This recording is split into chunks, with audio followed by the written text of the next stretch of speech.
Assalamualaikum warahmatullahi ta'ala wabarakatuh. Bismillahirrahmanirrahim. Wassalatu wassalamu ala Sayyidina Muhammadin ashrafil anbiya'i wal mursalin wa ala alihi wa sahbihi ajma'in. Rabbi israh li sadri wa yassir li amri wahlul 'uqdatam min lisani yafqahu qawli. Okay, so today we are going to continue on the part 2 of chapter 1, Introduction to Corporate Finance. So last time I have covered with you the first part, which is the function and objective of the corporate finance, okay, and its subtopics, which is the definitions of what is the corporate finance, the objective of the corporate finance, and how to create the value or maximizing shareholders' wealth.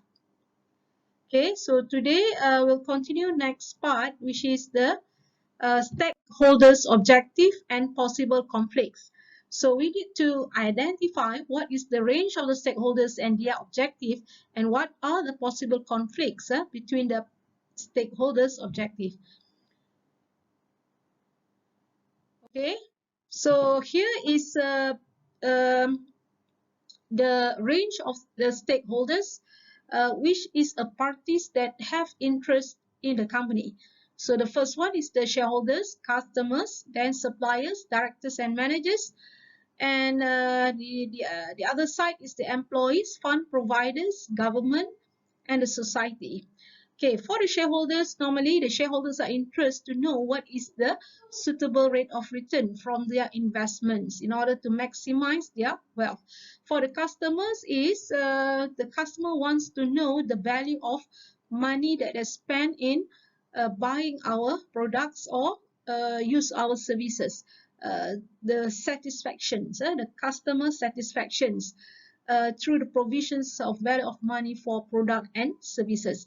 Suppliers is they want to know what is our ability to make repayment, okay, and major suppliers sometimes they may have some influence over the company actions because major supplier is very important to a company because they are supplying the raw material to our company.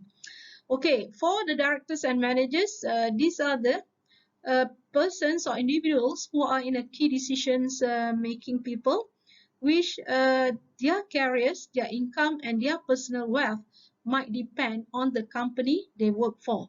So that means they need to work hard for the company survival to make sure that the company will earn more income.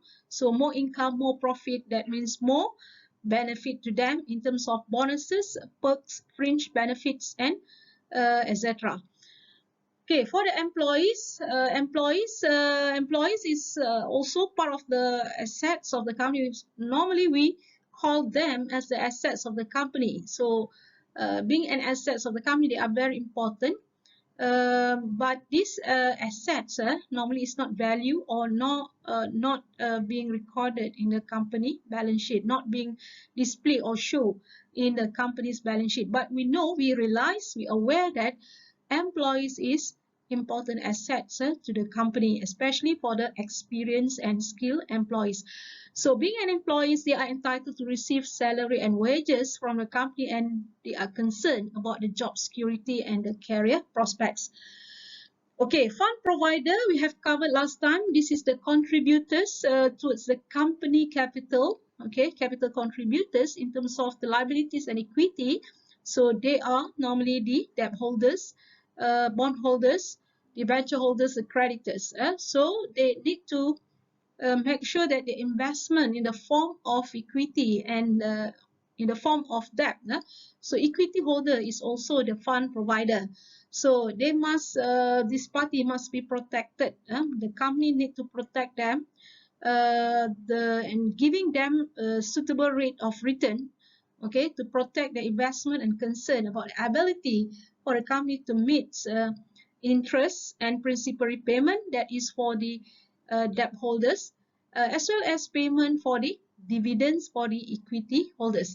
Okay, government is a regulator, authorities that need or requires the company to pay in terms of tax, and because the prosperity of the company that means the company will paying tax, and the tax is the source of income for the government. Okay, and lastly is a society. Society. So the company needs to consider on the interest of the society, the environment. Okay, need to protect. So make sure that their company, the operation of the company, the production of the company, will not affect the company's environment. Will not affect the companies, will not affect the nation's environment. The development of the nation is good, but the company must think of giving back to the society as a corporate social responsibility by having operation and following the rules and regulation as being determined by authorities, by the government, so that the nature of the forest, river, environment is being preserved, okay, for the country and for the future. Okay, so that is the list of the stakeholders and what is their objective. Okay, so the next thing is the stakeholders, between them, of course, there must be a possible conflicts. Okay, for example, shareholder is hoping for a higher EPS, higher dividend, increase in the share price, so they can have the appreciation in capital gain.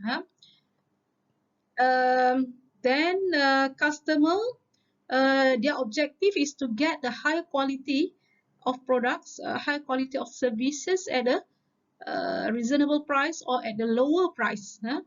And citizens or company or citizens or people or the Malaysians, citizens, people, so they are expecting that the company will preserve the nature. Okay, operations of the company will not disturb them in terms of uh, environment, not little disruptions, little disruption in terms of the sounds, okay, and then less pollution for the earth, for the river, okay, forest, and safe environment. Okay, for the stakeholder, they are expecting on the other side, the shareholder needs to have the higher dividend. Higher dividend comes from the higher profit. Higher EPS also comes from the higher profit. So to maintain the profit, sometimes company need to do cost cutting measures. So cost cutting measures includes maybe deduction some of the employees salary. So that is actually will give a conflict between the objective shareholders and the objective of the employee, because employee, they are expecting for the higher wages, salary, bonus, and perks. Okay, managers and shareholders, they are expecting for the higher profit, and managers and shareholders also are expecting for the higher production. Okay, all right, so next we'll continue in the next videos, which is video 3, okay, for the next subtopic. Okay, thank you very much. Assalamualaikum.